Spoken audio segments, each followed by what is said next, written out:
مولاي صل وسلم دائما أبدا على حبيبك خير الخلق كلهم مولاي صل وسلم دائما أبدا على حبيبك خير الخلق كلهم هو الحبيب الذي ترجى شفاعته لكل هول من الأهوال لمقتحم مولاه وسلم دائما أبدا على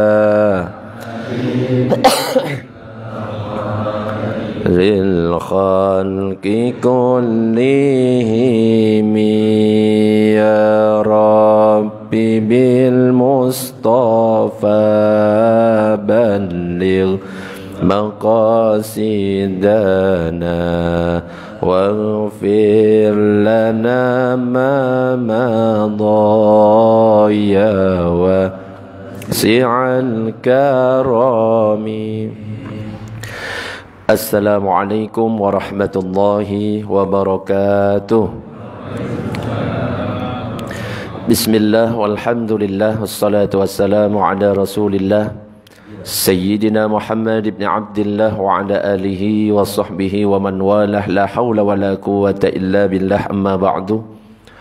Nawayna ta'alluma wa ta'nim wa tadhakura wa tadhkir wa naf'a wal intifa' wal ifadata wal istifadah والحث على تمسك بكتاب الله وسنة رسوله والدعاء إلى الهدى والدلالة على الخير وابتغاء وجه الله وارضاته وقربه وثوابه سبحانه وتعالى إلى حضرة النبي المصطفى محمد صلى الله عليه وسلم. الفاتحة. Bismillahirrahmanirrahim. Alhamdulillahirabbil alamin. Arrahmanir rahim. Maliki yaumiddin. Iyyaka na'budu wa iyyaka nasta'in. Ihdinas siratal mustaqim. Siratal ladzina an'amta 'alaihim ghairil maghdubi 'alaihim waladdallin. Amin. Para jamaah, Bapak Ibu yang dirahmati oleh Allah, alhamdulillah pada kesempatan malam ini kita masih diberikan kesehatan, diberikan kesempatan juga untuk melaksanakan sholat maghrib berjamaah. Mudah-mudahan apa yang kita lakukan ini semuanya diberikan keistiqomahan oleh Allah. Amin ya rabbal alamin. Apalagi setelah sholat berjamaah kita lanjut ngaji bareng, tanya jawab. Insya Allah tempat ini tempat yang penuh berkah. Mudah-mudahan kumpulnya kita di tempat ini, dengan berkahnya kumpul kita di sini, qabul semua hajat-hajat kita semuanya, diberikan kesehatan lahir dan batin, rizkinya lancar, utang-utangnya lunas semuanya. Amin ya rabbal alamin. Baru kalimat terakhir utang-utangnya lunas agak menggelegar tadi ke sana ya. Jadi ini pertanda utangnya benar-benar wakeh ya. Tapi insyaallah lunas semuanya. Amin ya rabbal alamin. Para jamaah, Bapak Ibu yang dirahmati oleh Allah, pembahasan kita pada kesempatan malam ini tentang sholat yang kita tinggal bertahun-tahun. Pernah nggak kira-kira meninggalkan sholat? Pernah. Wah, paling keras tadi siapa itu? Mana orangnya? Ya itulah ya. Nggak usah ditanya lagi. Yang paling keras tadi.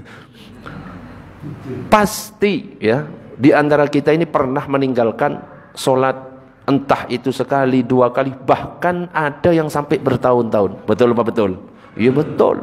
Apalagi yang baru bertaubat, ya usianya sudah 60 tahun baru bertaubat. Waduh, ya apa kira? Apakah cukup bertaubat atau harus kita ganti selama 50 tahun kita tinggalkan sholat-sholat itu. Nah, ini yang akan kita bahas nanti. Tapi sebelum masuk ke masalah meninggalkan sholat, harus kita review terlebih dahulu tentang apa sholat itu. Jadi dalam kitab Fathul Mu'in itu disebutkan, hiya syar'an, secara syariat, secara istilah fikih, sholat itu adalah aqwalun wa af'alun makhsusatun, ucapan-ucapan, perbuatan-perbuatan tertentu khusus, muftatahatun bit takbir, yang dibuka dengan takbir, muhtatamatun bit taslim, dan ditutup dengan salam. Jadi sholat itu dibuka takbir, ditutup salam. Semua yang dibuka dengan takbir, yang ditutup dengan salam, di dalamnya ada ucapan-ucapan, ada perbuatan-perbuatan, itu namanya sholat. Namanya sholat harus berwudu. Makanya muncul pertanyaan, kalau kita sholat jenazah wajib wudu atau tidak? Sudah mulai bingung. Nah, kan? Sebentar, sholat jenazah sudah pernah saya jelaskan. Berapa rakaat masih ingat? 4 rakaat, 4 takbir. Jangan tertipu ya, tetap kita harus fokus. Sholat jenazah 4 takbir ya. Jangan sampai niru siapa? Abu Nawas. Sholat jenazah pakai ruku, pakai sujud, tahiyat awal, tahiyat akhir, salam. Ketika ditanya, kok pakai ruku, sujud? Iki dosanya wakeh. Nah ya, jangan sampai kayak gitu. Tetap 4 takbir. Namanya 4 takbir sholat jenazah. Ada takbiratul ihram, ada salam, wajib wudu. Itu kok melotot semuanya ya? Santai. Allahumma shalli ala sayyidina Muhammad. Nah, definisi sholat itu ada ucapan-ucapan. Artinya yang merupakan rukun ucapan harus kita ucapkan. Fatihah harus bersuara. Ada perbuatan-perbuatan, ada gerakan-gerakan seperti ruku, sujud, harus kita gerakkan. Tertentu dan memang sudah diajarkan. Khusus memang diajarkan oleh Rasulullah, nggak boleh ngarang-ngarang. Saya pernah sholat, mampir di daerah perjalanan pulang dari Krian ke sini, di pinggir itu kan ada masjid, itu perjalanan. Ada yang agak diputer. Allahu Akbar. Ini kan perbuatan, termasuk rukun perbuatan. Boleh enggak memutar? Pernah lihat enggak seperti itu? Pernah kan? Allahu Akbar. Boleh enggak seperti itu? Kalau aturannya sampai gerakannya itu 3, batal itu. Tapi kalau saya ya husnudzon, mungkin saja yang pertama dia belum belajar tentang ilmu sholat. Yang kedua mungkin saja mantan pendekar. Ya, jadi jurus ini saya kebawa. Ya, nggak boleh kayak gini. Diputer itu nggak boleh. Apalagi diputer, dijilat, dicelupin. Ikut tambah, nggak boleh. Ketika kita i'tidal saja, sami Allahu liman hamidah, tangan bergerak seperti itu, batal. Bisa dipahami? Contoh kayak gini, dan coba kamu berdiri dan sami Allah, terus kamu gerakkan tangannya. Sami Allahu liman hamidah. Nah, gerak seperti itu batal. Tapi langsung diem. Coba sami Allahu liman hamidah. Dek. Ya, hati-hati kalau kita melakukan gerakan sampai 3 gerakan, karena itu akan membatalkan salat kita. Innama tajibul maktubah ay salawatul khamsuh ala kulli muslimin mukallafin ay balighin aqilin dzakarin aw ghairihi tahirin. Dan kewajiban melaksanakan sholat wajib ini, sholat 5 waktu ini, hanya dibebankan kepada setiap orang yang muslim, yang mukallaf, berakal dan juga balik. Artinya apa? Kalau ada orang gila wajib tidak sholat? Nggak wajib. Orang gila meskipun nggak sholat, ada orang gila dari lahir gila, nggak sholat sampai mati, masuk surga apa neraka? Masuk surga. Makanya kalau pengen masuk surga jadi orang pengen ojo ya, nggak enak jadi orang gila. Makanya jangan dihina itu. Kalau misalkan ada orang gila, itu mulia di sisi Allah. Kenapa? Karena tidak pernah bermaksiat. Seandainya bermaksiat, nggak dihitung, nggak dicatat oleh Allah Subhanahu wa Ta'ala, karena tidak mukallaf. Wajib atas muslim mukallaf, balik dan berakal, laki-laki ataupun perempuan, atau campuran laki-laki dan perempuan kalau ada. Yang suci, artinya haid atau nifas, maka tidak wajib melaksanakan ibadah solat. Fala tajibu ala kafirin asliyin, maka enggak wajib bagi orang kafir yang asli. Tapi meskipun bukan kewajiban bagi mereka, tapi siap-siap nanti itu sudah ada jaminan di neraka. Wa majnunin, orang gila, enggak wajib. Wa mughman alaih, orang yang apa itu? Epilepsi itu apa? Ayan, itu enggak wajib. Wa sakran, atau orang yang mabuk bila ta'addin, yang tidak sengaja. Jadi kalau mabuknya enggak sengaja, mungkin karena sakit, enggak ada kewajiban sholat, bahkan tidak wajib mengqadha.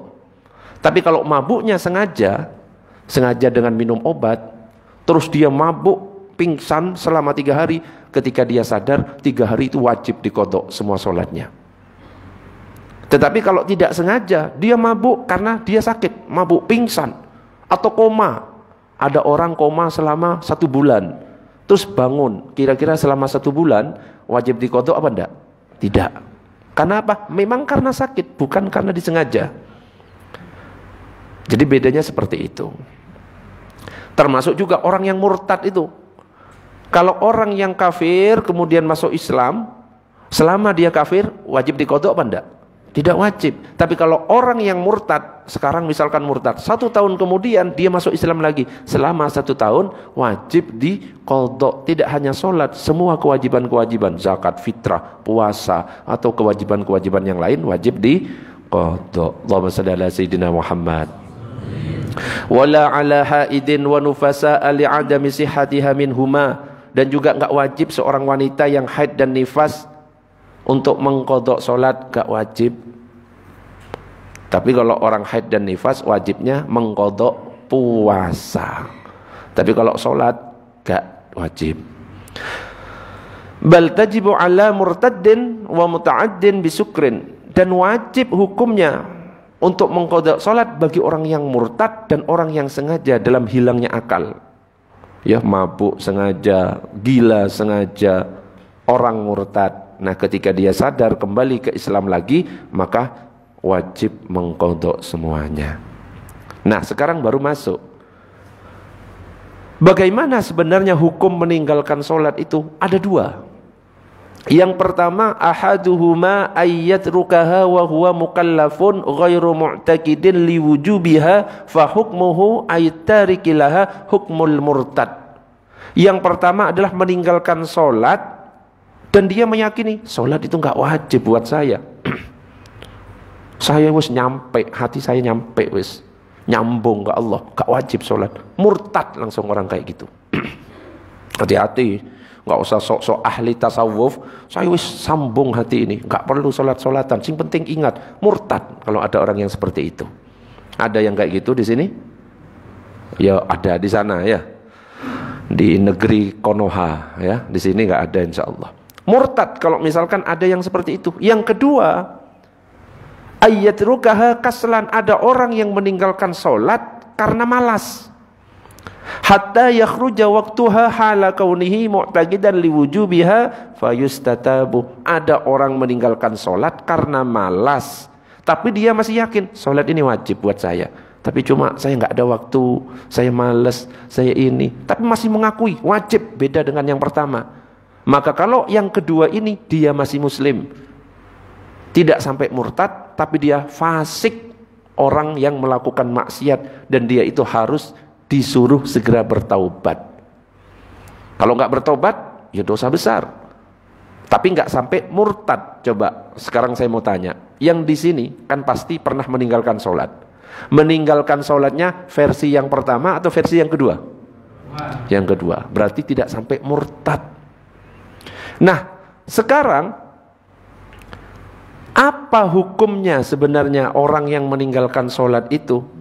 Hukumannya kalau seandainya Indonesia ini pakai hukum Islam ternyata ketat sekali. Wa yuqtalu ail muslim al mukallafut tahir haddan bidarbi unuqihi in akhrajaha ail maktubah amidan an waqti jam'ilaha an waqti jam'in laha in kana kasalan ma'atiqadi wujubiha illam yatub ba'dal istitabati. Orang muslim yang meninggalkan sholat karena malas, sudah disuruh untuk bertobat, ayo bertobat kamu, segera sholat, dia masih meninggalkan sholat, maka kalau hukum Islam langsung dipenggal lehernya. Coba, di sini kan banyak yang meninggalkan karena malas. Seandainya menerapkan hukum Islam, berapa orang di Cipta Karya ini? Ada enggak warganya? Mati semua. Habis. Ternyata apa? Malas, masih mengakui wajibnya sholat, dipenggal. Pak Herman, ini Pak Hermannya double ini ya. Yang ini Abah Herman, ya Abah Herman juga. Pak Herman dua-duanya ini. Ya apa ya? Karena malas, dipenggal. Belum selesai tapi. Sedangkan kalau bagi yang ingkar, gak wajib buat saya ini. Wa yuqtalu kufran in tarakaha jahidan wujubaha fala yusalu wa la yusalla alaih. Sama juga dipenggal, dibunuh, dipenggal lehernya, tapi statusnya kafir. Kalau orang yang tidak mengakui kewajiban, gak wajib itu. Bukan karena malas, karena sudah meyakini tidak wajib, dipenggal. Dan apa? Tidak boleh dimandikan dan juga tidak boleh disolati, dibiarkan. Oh, kenceng nek agama, nek hukumnya pakai hukum Islam. Allahumma sholli ala sayyidina Muhammad.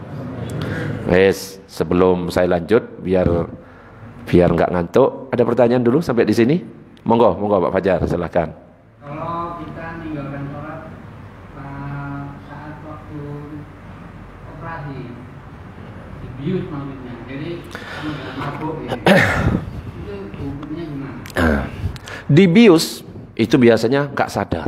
Saya tanya, nggak sadarnya itu sengaja atau tidak? Sengaja. Berarti harus dikodok apa tidak? Harus dikodok. Ya, jadi yang tidak perlu dikodok kalau dia itu tidak sadar secara tidak sengaja. Tapi kalau dibius karena memang sudah disengaja, dia sudah tahu nanti kalau dibius akan tidak sadar. Nanti kalau sudah selesai operasinya, sudah sehat bisa gerak misalkan, baru dikodok Pak Fajar. Ya, tetap dikodok. Berapa hari ditinggalkan? Dicicil saja. Oh, saya 3 hari. 3 hari ini nggak sholat. Nah, setelah sehat sudah bisa sholat, kodok selama 3 hari sholat. Duhur 2 kali, asar 2 kali, maghrib 2 kali. Ustadz, langsung saya jadikan satu. Di 1 hari saya kodok langsung 3 hari itu. Boleh apa enggak? Boleh. Ya, jadi harus dikodok. Ya, boleh Pak Fajar. Hari Jumat gimana? Kita nggak Jumatan. Gimana Ustadz? Kalau Jumatan, apakah saya harus mengkodok sholat Jumat? Jumat sendiri, khutbah sendiri? Nggak perlu, tetap diganti dengan sholat duhur, ya, karena penggantinya adalah duhur. Tapi kalau misalkan ulama-ulama terdahulu nggak mau dibius, ada ulama dia itu kena penyakit di kakinya dan harus diamputasi. Ketika diskusi dengan tabib, di situ kan namanya tabib, dokter. Ini apa yang harus dilakukan? Harus diamputasi. Kalau nggak diamputasi bisa menyebabkan kematian. Terus gimana supaya bisa diamputasi? Harus dibius. Kalau dibius gimana? Nggak akan sadar. Loh, berarti saya nggak ingat Allah. Iya, saya nggak mau kalau dibius. Nah terus maunya gimana? Potong kaki saya ketika saya lagi sholat. No, gitu kalau misalkan orang-orang terdahulu Allahu Akbar langsung dipotong. Nggak terasa. Kenapa? Karena fokus husuk kepada Allah Subhanahu wa taala. Lah kita sholat Allahu Akbar, nyamuk, ceplas. Loh, kalau orang-orang terdahulu itu sampai kayak gitu, rumah terbakar, nggak sadar. Ya kalau kita kan nggak segitunya, ya. Rame dikit, anak-anak teriak-teriak, woi, rame. Ya. Kalau orang-orang terdahulu karena fokus sampai apa? Diamputasi, gak perlu dibius. Minta diamputasi saat apa? Melaksanakan ibadah sholat. Karena fokus husuk. Makanya bapak-bapak, ibu-ibu kalau lagi sholat itu jangan sampai membuat kehusukan diri terganggu, apalagi mengganggu kehusukan orang lain. Pakai sesuatu yang normal, standar. Ya, baju jangan pakai yang ada tulisannya. Apalagi tulisannya yang bikin orang emosi. Ya, ada tulisannya raimu kayak bedes. Oh ya, emosi kan akhirnya. Makanya ada yang bertanya ke saya, Ustadz kalau sholat sambil merem itu boleh apa enggak Ustadz? Hukum aslinya makruh. Kalau nggak ada penyebab apa-apa, hukumnya makruh. Tapi kalau misalkan ada sesuatu yang membuat dia terganggu, maka boleh. Waduh, ada tulisan ini. Akhirnya merem, baru boleh. Tapi kalau nggak ada penyebab yang membuat mengganggu kehusukan, nggak boleh. Makruh hukumnya. Jadi sunnahnya itu menghadap ke tempat sujud. Allahumma sholli ala sayyidina Muhammad ya. Ada pertanyaan? Monggo, monggo, silakan.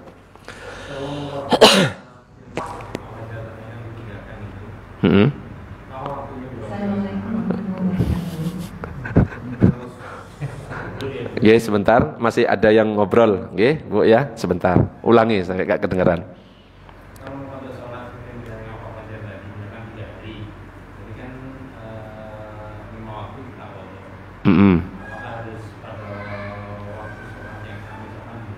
Di duhur, asar di asar. Nah, bagaimana cara mengkodok sholat itu? Apakah harus dipaskan waktunya? Duhur dikodoknya waktu duhur. Misalkan punya utang 3 hari habis dioperasi ya Pak Fajar ya. Apakah harus dipaskan? Duhur ngodoknya waktu duhur, asar waktu asar. Mengkodok tidak harus pas waktunya. Ustadz, saya lakukan setelah subuh semuanya. Duhur, asar, maghrib, isya, subuh. Duhur, asar, maghrib, isya, subuh. Boleh. Loh Ustadz, kan habis subuh kan gak boleh sholat. Itu sholat sunat mutlak yang gak boleh. Mengkodok boleh dilakukan meskipun waktu yang dilarang. Jadi bisa langsung. Saya duhurnya saya lakukan di waktu subuh, asarnya di waktu subuh, boleh semuanya. Tidak harus duhur, asar, maghrib, isya, subuh. Karena anjurannya apa? Sesegera mungkin. Karena belum tahu 1 menit ke depan kita masih hidup apa tidak, belum tahu. Nah, gitu. Monggo. Dikosor gitu ya. Apakah rakaatnya sama Ustaz? Subuh 2, dikosor jadi 1 gitu? Enggak, tetap sama. Duhur 4, asar ya 4, maghrib ya 3, isya ya 4, tetap nggak boleh dikosor, tetap rakaatnya sama. Monggo, tadi Ibu silakan.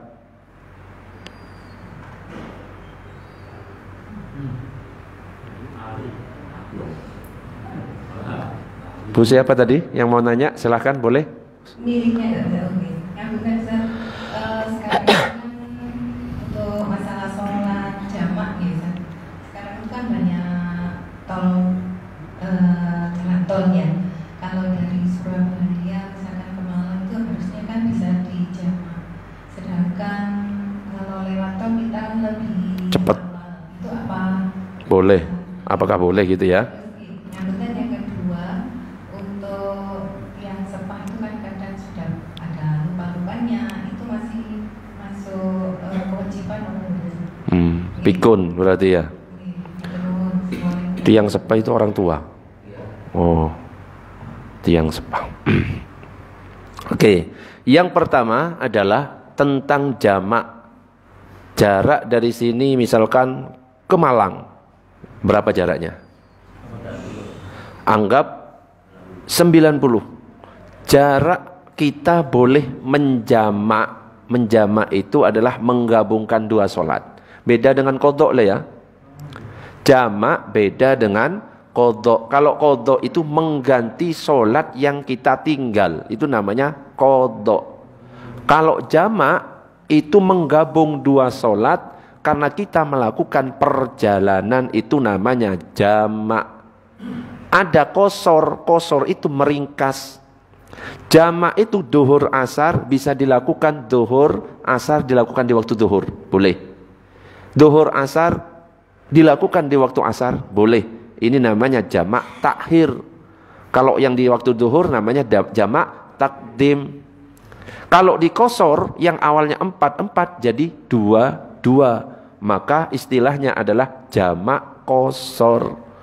Maghrib isya kalau di jamak kosor, isya-nya jadi 2, maghribnya tetap 3. 1,5 Ustaz, tidak ada. 3, 2, subuh tetap 2 ya, nggak bisa dikosor jadi 1. Nah syaratnya adalah jaraknya mencapai kurang lebih 81 kilometer. Di dalam kitab-kitab fikih yang ditulis jarak bukan waktu. Ya. Jarak bukan waktu. Kalau jaraknya memang 81 ke atas, maka boleh meskipun kita bisa menempuhnya dalam waktu 1 jam karena ada tol. Karena ada pesawat ternyata 30 menit. Misalkan ada pesawat dari sini ke Malang, akhirnya ditempuh cuma 15 menit misalkan. Jaraknya yang dilihat yaitu 81 km ke atas, maka tetap boleh dijamak qashar. Meskipun nanti perjalanan dari sini ke Mekah kok ternyata lebih cepat misalkan. Karena ada jet yang kilat ternyata 1 jam. Boleh tidak dijamak qashar? Boleh, karena yang dilihat jaraknya bukan waktunya. Dan kita boleh menjamak qashar di tempat selama 4 hari. Saya misalkan dari Surabaya pergi mudik ke Madura selama 3 hari. Selama tidak lebih dari 4 hari, maka 3 hari ini bisa di rumah, meskipun di rumah saya jamak qashar, jamak qashar, jamak qashar. Tapi kalau sudah di atas 4 hari, hari ke-5 harus sholat sempurna, hari ke-6 sholat sempurna, sholat sempurna. Cuma batasnya kita sebagai musafir itu 4 hari. Sudah di atas 4 itu namanya mukim. Itu jelas tentang jamak qashar. Jadi boleh. Yang kedua adalah orang tua yang sudah pikun. Apakah perlu diqadha? Pikun itu sudah akalnya sudah tidak sempurna. Tadi kan syaratnya adalah mukallaf. Mukallaf itu berakal dan balik. Kalau akal sudah tidak sempurna, maka tidak perlu diqadha. Wis biarkan. Kadang-kadang ngadepnya ke timur, sholatnya waktunya beda, biarkan aja ya, sesuka hatinya. Karena sebenarnya sudah tidak mukallaf lagi kalau orang tua yang sudah pikun. Jadi nggak perlu diqadha. Oke, ada pertanyaan yang lain, monggo ya. Kalau yang sakit itu sampai meninggal, artinya kan tidak bisa menuntut diri sendiri. Kita mungkin sebagai ahli waris itu apakah wajib menuntutnya? Dan untuk cara menuntut yang meninggal itu bagaimana? Iya. Orang yang sakit selama akalnya masih sempurna, masih ingat, tidak sampai koma. Kalau koma kan sudah apa namanya, akal tidak berfungsi, jadi itu nggak wajib qadha kalau sudah sampai koma. Tapi kalau masih sadar karena parah tapi sadar, itu sebenarnya tetap ada kewajiban. Sholatnya semampunya. Kalau bisa berdiri, fa illam tastati, kalau seandainya nggak mampu, faqa'idan, duduk. Kalau nggak bisa, fa'ala jambin, berbaring. Kalau nggak bisa, dengan isyarat. Kok ternyata karena memang dia nggak faham, nggak sholat. Tapi dia sebenarnya mampu untuk sholat sebenarnya karena akal masih berfungsi. Kok meninggal tiba-tiba, berarti ada utang yang harus dibayar. Siapa yang membayarkan? Ada 3 cara. 3 pendapat di situ. Yang pertama, pendapat pertama mengatakan ahli waris tidak perlu mengqadai dan tidak perlu ngasih fidyah. Pendapat pertama. Pendapat kedua mengatakan ahli waris wajib mengqadai. Jadi diqadai oleh anaknya, diqadai oleh istrinya atau suaminya, diqadai. Saya ngodai sholat duhurnya si fulan, Allahu Akbar. Saya ngodai sholat asarnya si fulan, Allahu Akbar. Berbagi gak apa-apa. Kakaknya sholat ini, adiknya sholatnya ini, boleh. Pendapat yang ketiga, dibayarkan fidyah. Setiap satu sholat kasih 1 mud. 1 mud itu ukurannya 6,7 ons. 6,7 ons itu kalau 1 mud ukuran tangan disatukan, dimasukkan ke dalam beras. Nah, yang diangkat itu 1 mud. Setiap sholat diganti dengan 1 mud. Jadi ada 3 pilihan. Yang penting jangan milih yang pertama. Kita nggak ada tanggung jawab sama sekali. Minimal pilih yang kedua atau yang ketiga. Kita qadai atau kita bayar fidyah bagi setiap sholat yang ditinggal. Gitu. Ada pertanyaan lagi? Monggo Pak Sentot dulu. Saya pernah ada kisah mengatakan bahwa orang kalau jadi musafir itu tidak mengambil qashar maupun jamaknya, karena kesombongan. Jadi misalnya saya harus berangkat, terus toh saya waktunya pendek, bisa saya tempuh dengan cepat. cepat sehingga saya tidak tetap melaksanakan jumlah yang sama dengan saya mungkin, itu apa dikatakan sombong? Apakah dikatakan sombong? Kalau orang musafir, afdolnya itu adalah sholat sempurna apa sholat di jamak qashar. Misalkan saya mampu untuk mampir, saya pulang ke Madura, mampir di Sampang, itu bisa saya sebenarnya. Untuk sholat duhur bisa, terus nanti mampir lagi sholat asar bisa 4 rakaat. Saya tanya sekarang, yang afdol, yang kayak tadi 4 rakaat mampir di jalan, atau langsung saya jamak? Mana yang lebih afdol? Yang lebih afdol adalah di jamak qashar. Allah memberikan keringanan dan Allah suka kalau keringanannya itu diambil. Kalau sampai ada perasaan di sini, apa saya nggak mau jamak-jamak, baru dikatakan sombong. Tapi kalau nggak ada perasaan kayak gitu, karena memang ya niatnya ya pengen sholat sempurna, nggak apa-apa, nggak sampai dikatakan sombong. Baru dikatakan sombong kalau nggak usah kosor-kosoran, saya bisa kok. Sudah ada perasaan sombong di situ, itu yang dikatakan sombong. Jadi yang justru lebih afdol adalah di jamak qashar. Puasa. Bagaimana dengan puasa? Puasa di jamak qashar. Kok bingung saya? Hah? Oh, musafir. Kalau puasa, orang yang sedang berpuasa boleh berbuka. Syaratnya adalah kalau dia itu berangkatnya sebelum subuh. Berangkat jam 3, saya perjalanan ke Madura. Itu kan soalnya saya contohnya Madura, soalnya sudah 100 km lebih. Saya perjalanan ke Madura, berangkatnya jam 3. Itu sudah boleh, gak usah niat, langsung makan. Tapi kalau berangkatnya jam 7 pagi, bukan berarti langsung tidak puasa. Tetap berpuasa. Baru berbuka kalau dia tidak kuat di perjalanan. Jadi gak sembarangan gak puasa. Ya, pagi wis makan. Loh, kok gak puasa? Musafir. Jam berapa berangkat? Habis Isya. Ya apa sih?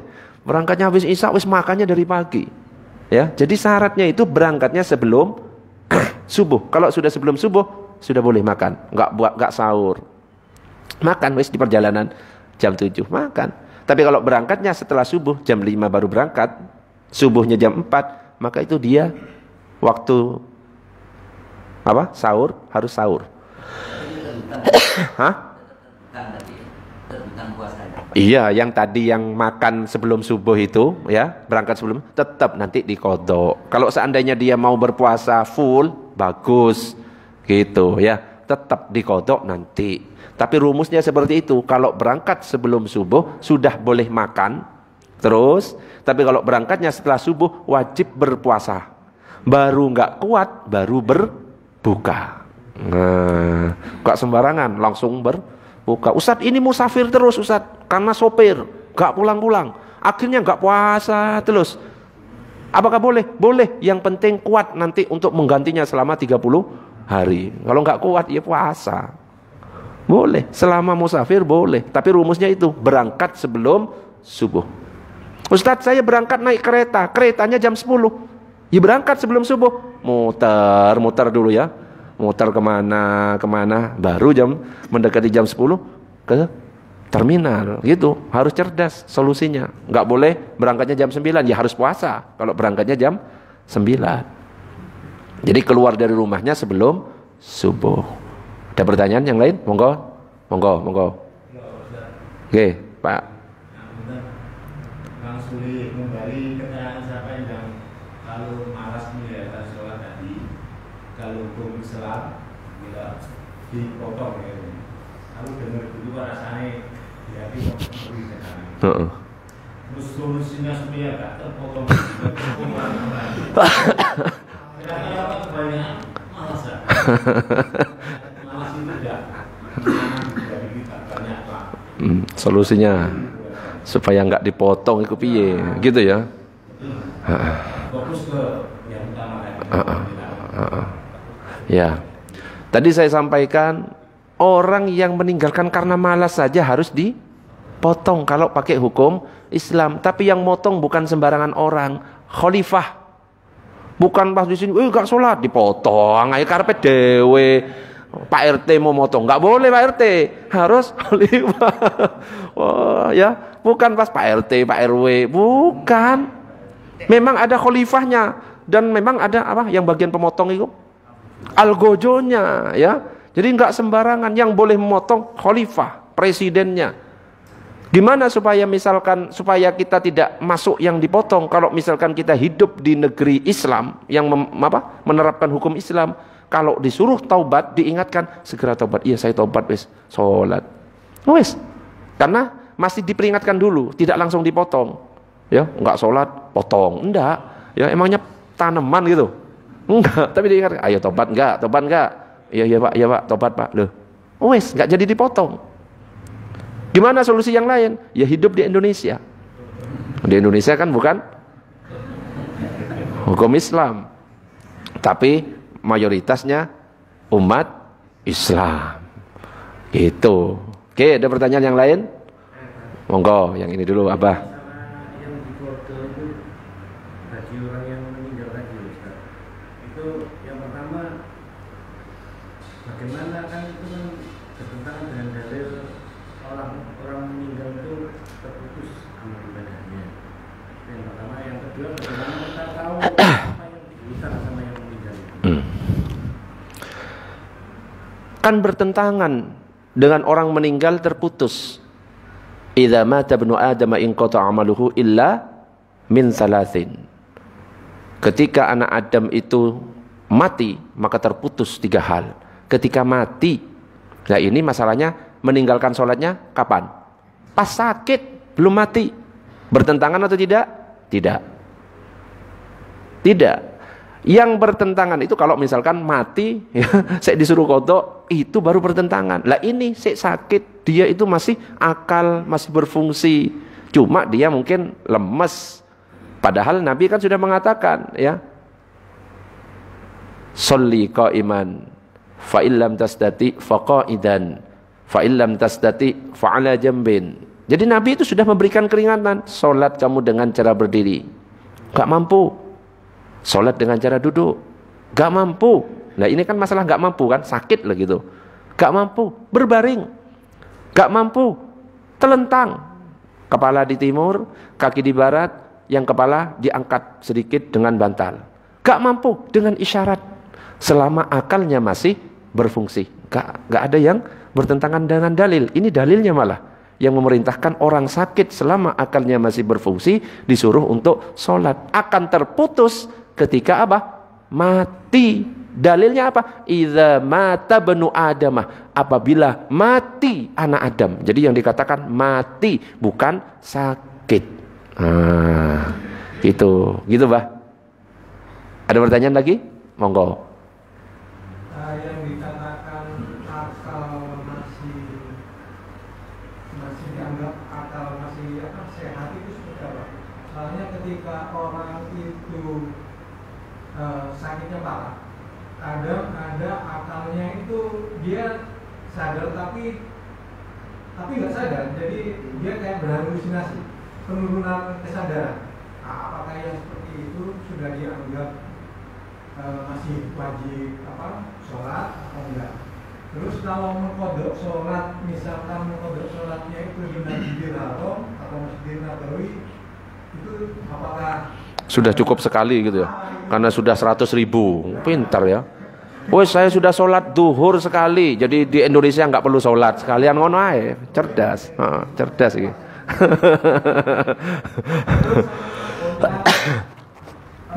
Fadilah kabokasan itu apakah boleh juga digunakan untuk sholat mengkodok sholat?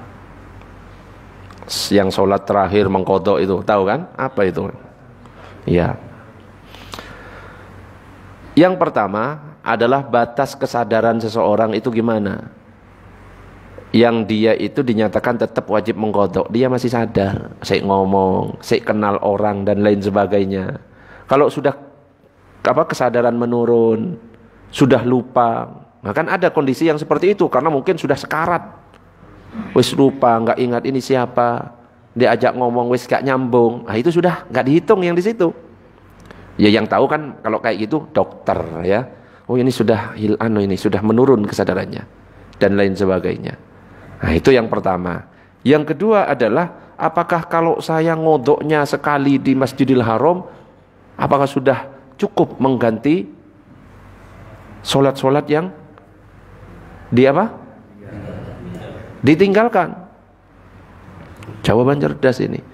Jawabannya apa? Tidak bisa. Yang sudah pernah umroh bisa jadi alasan. Saya sudah pernah umroh 12 hari. Jadi 12 hari saya nggak sholat. Oh, angel. Apalagi satu perbandingan di sini sama di sana berapa? 100.000. Sholat sekali di sini 100.000 di sana. Akhirnya wes gak sholat ya enggak ya. Tidak ada. Itu cuma fadilah, keutamaan kalau sholat di sana dengan sholat selain Masjidil Haram. Makanya kalau ada orang yang sampai nazar, saya kalau anak saya sembuh, saya akan sholat, saya nazar sholat di Masjid Al-Akbar. Misalkan nazarnya di Masjid Al-Akbar.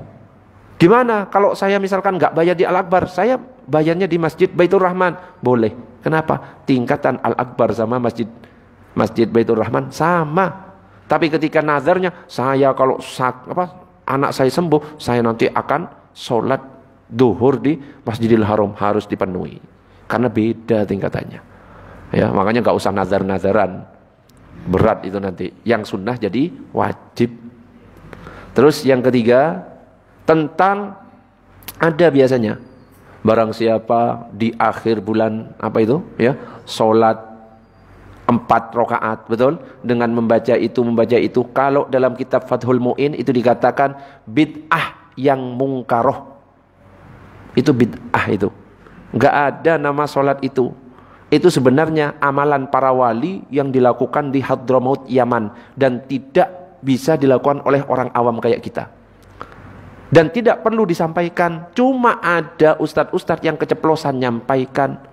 Karena saya bertanya langsung kepada Kiai Ma'ruf Khosin, dan Kiai Ma'ruf Khosin langsung tanya langsung kepada orang yang di Yaman. Ini sebenarnya amalan dari wali-waliullah di Hadramaut Yaman, dan ini hanya dilakukan oleh ya para itu khusus, dan tidak untuk disebarkan kepada orang-orang awam. Karena kalau disebar kepada orang awam, saya nggak sholat, cukup tak ganti ya di waktu duhur sholat, akhirnya terbayar.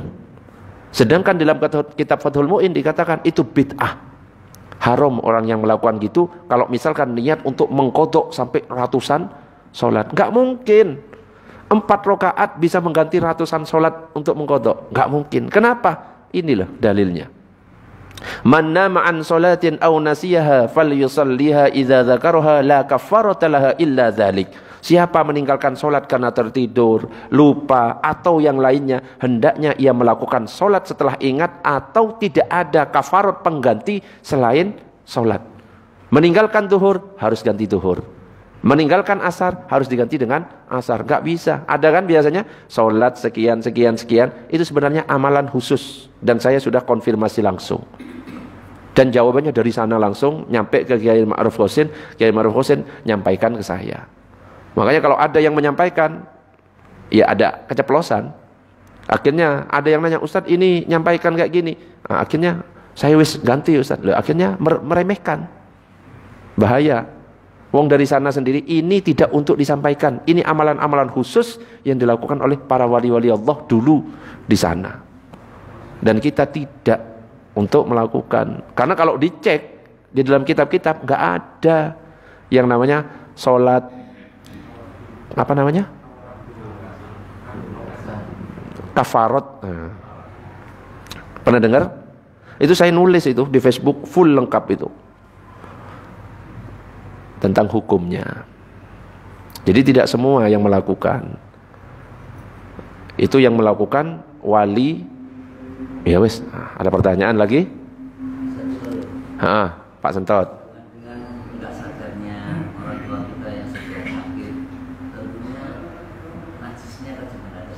Misalnya pipi sudah terasa muncul pakai pampers, apakah ini juga akhirnya dikodok gitu ya? Apakah apa yang ya, kalau orang-orang yang sedang sakit parah, yang penting sholat, La yukallifullahu nafsan illa usaha. Allah nggak akan membebankan kepada orang yang sudah nggak mampu. Orang kan yang normal saja ada yang beser, dikit-dikit pipis, dikit-dikit pipis. Orang yang normal aja wanita ada yang istihadah, keluar darah, keluar darah, keluar darah, keluar darah. Padahal kan najis. Tapi apa? Tetap dimaafkan kalau memang istihadah. Yang penting apa? Dipakai ini, dibersihkan dulu, baru dipakai pembalut sholat. Laki-laki juga kayak gitu. Kok dikit-dikit pipis, duduk ya pipis, berdiri pipis, beser misalkan. Ya sudah, yang penting melakukan usaha. Masalah nanti waktu sholat kok keluar najis, dimaafkan. Misalkan Pak Sentot kok beser, batuk, pipis, noleh keluar pipis maneh. Ya sudah, mau sholat, wuduknya itu pas azan. Jangan sebelum azan. Pas azan, bersihkan, ikat pakai benang, set. Baru ditutup, sholat. Keluar urusan belakangan, dimaafkan. Ya, gitu, tali rafi. Dimaafkan. Ini termasuk orang yang sakit itu keluar najis. Wes yang penting sholat. Ya sekalipun kadang-kadang kita meremehkan kencing yang enggak tuntas. Berbeda dengan kencing yang enggak tuntas itu kan bukan karena penyakit beser. Karena ada yang nembes seperti itu. Itu kadang habis pipis meskipun sudah hati-hati, ternyata masih keluar. Saat sujud keluar. Apakah dimaafkan yang itu? Yang itu tidak dimaafkan. Karena memang dia bukan penyakit. Ya, karena mungkin belum tuntas beneran. Harus ngulang itu. Kecuali memang dokter mengatakan ini penyakit beser. Makanya periksa ini penyakit atau bukan. Ya. Kalau orang yang istinjanya nggak bener, berdiri atau apa lagi? Ya berdirilah contohnya. Itu pasti ruku, sujud, kok tiba-tiba kayak keluar pipis. Pernah kan? Karena memang nggak tuntas kan, harus duduk. Ya prakteknya kayak kemarin itu. Ya apa Dan? Coba Dan praktekkan duduknya Dan.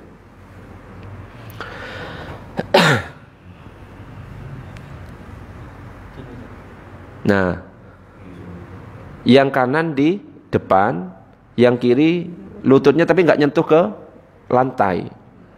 Terus dadanya ditekankan ke kaki yang kanan. Wes pipis. Baru setelah itu diputar. Oh ya bingung.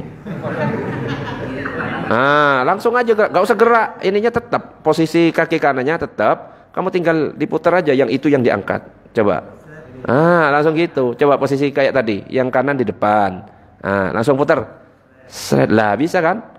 Kok kayak bingung kamu Dan? Iki berarti pipisnya gak bener iki ya. Ketahuan iki. Kamu pipisnya ya apa? Ke dinding. Repot kan. Deh, ada pertanyaan yang lain, monggo.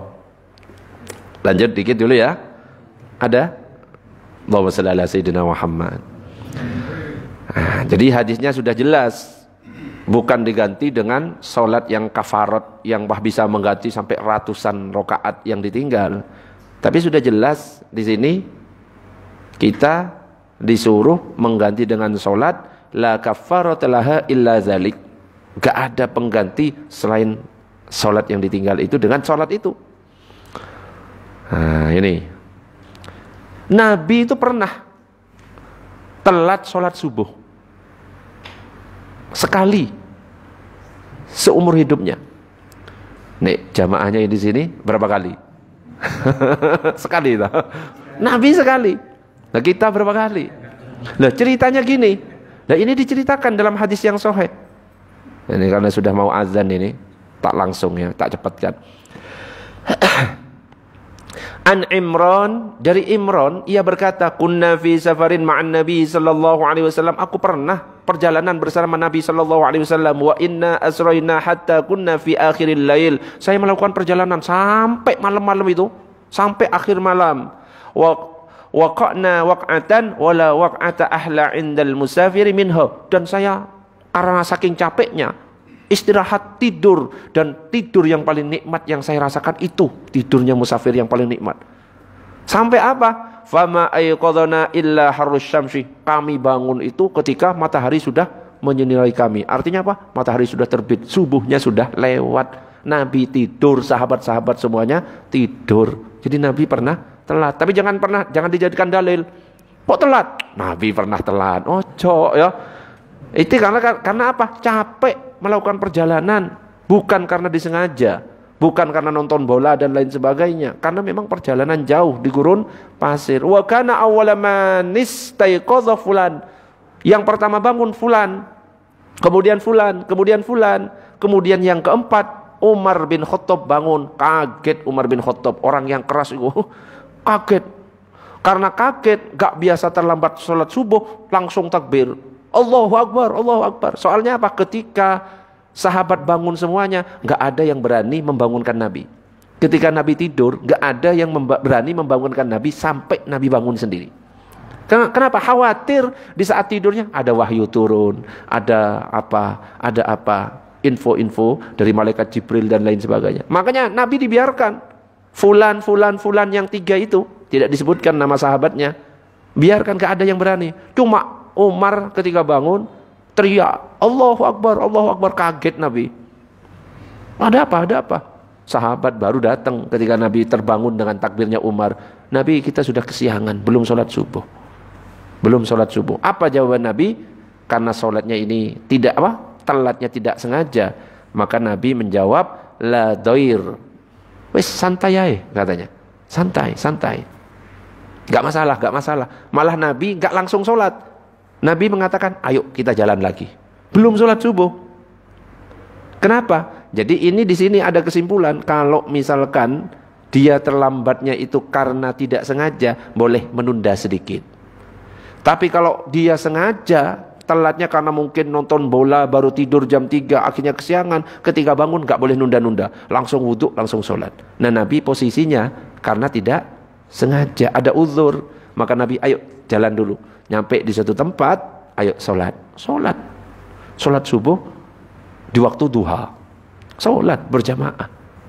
Nah ini ngasih contoh kepada kita. Akhirnya disimpulkan, kalau misalkan dia itu terlambat melewatkan sholat karena sengaja, wajib bersegera.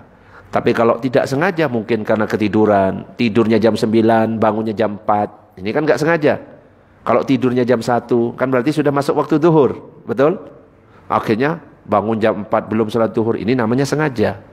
Nah kalau gak sengaja, boleh ditunda sedikit, mandi dulu, ngopi dulu, boleh, baru diqadha. Tapi kalau disengaja melewatkannya, harus gak boleh mandi, gak boleh itu, cuma wudhu langsung diqadha. Nabi mengqadha, artinya apa? Kalau ada sholat yang ditinggal, mau 1 sholat, 2 sholat, atau bertahun-tahun sholat lamanya yang kita tinggal, wajib diqadha. Ustadz, saya punya utang 40 tahun gak sholat selama 40 tahun 2 kali. Ustadz mati, Ustadz baru setahun ngodok. Gak apa-apa, sudah ada niat. Innamal a'malu bin niat wa innama likulli imri'in ma nawa. Bahkan ada ulama mengatakan kalau ada orang yang punya utang, tidak boleh sholat sunnah sebelum utangnya lunas. Sampai ada yang mengatakan kayak gitu. Ada yang lebih santai, bolehlah diqadha, dicicil sholat sunnah, sing penting ada niat qadha. Ada yang ringan. Intinya apa? Qadha. Bukan cuma bertobat, ya Allah saya sudah pernah gak sholat selama 40 tahun, ampuni dosaku. Gak diampuni selama belum diqadha. Oke, monggo Pak Fajar. Kalau sholat qadhanya di masjid gak apa ya? Kalau sholat qadhanya di masjid boleh Banda? Boleh dimanapun. Nah, jadi kalau misalkan Pak Fajar kok tiba-tiba habis sholat isya nanti sholat isya lagi, berarti qadha ya. Gak apa-apa Pak Fajar, sholat di masjid boleh, di rumah boleh, waktunya bebas. Wallahu a'lam bishawab. Waktunya habis. Masih ada pertanyaan? Cukup? Cukup, wes biar tepat waktunya kita tutup dengan doa kafaratul majlis. Subhanakallahumma wa bihamdika asyhadu an la ilaha illa anta astaghfiruka wa atubu ilaik. Assalamualaikum warahmatullahi wabarakatuh.